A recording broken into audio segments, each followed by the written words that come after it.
Today we're heading to Acme, 2 hours north of Seattle, to meet the family behind Neil's Bigleaf maple syrup. So Neil's Bigleaf is a maple syrup made from bigleaf maple trees. We're the only bigleaf maple syrup producer, commercial producer in the western U.S. If you're thinking to yourself, wait, maple syrup can be made in Washington? You're not alone.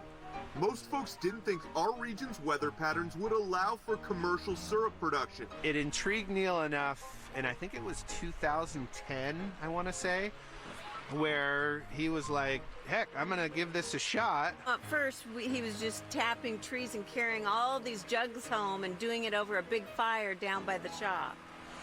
And so we were just giving it away as gifts.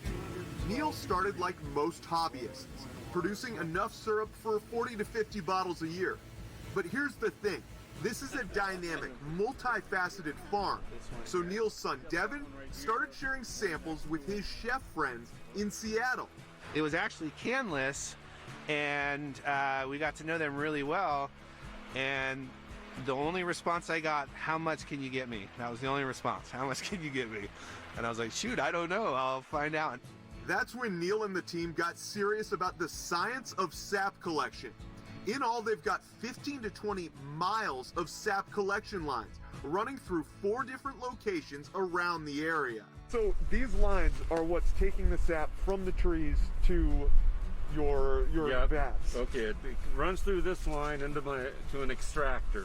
Since Neil is making syrup in small batches, the flavor and color changes throughout the year, almost like wine. Lighter with more vanilla early in the run, and darker with heavier caramel towards the end. There's a night or day difference. If you taste my syrup over East Coast, there's a difference. I imagine on the East Coast they won't like it as much. On the West Coast, it's doing well. Neil's may be the first commercial bigleaf syrup producer on the West Coast, but they certainly don't want to be the last. Because Neil says if more people are making maple syrup, it will actually benefit the environment. We've cut down our maple trees as firewood. They're junk trees. More written about how to kill them than how to grow them.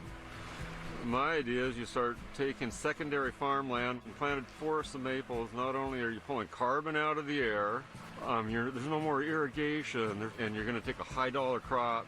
You know, for the next 100 years, you're going to be pulling sap out of it.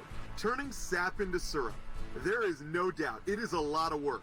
But for the folks at Neil's Bigleaf, that's what makes it all extra sweet. There's a lot of words out there, handcrafted, small batch. You want to see handcrafted in a small batch, come hang out while we're cooking, syrup.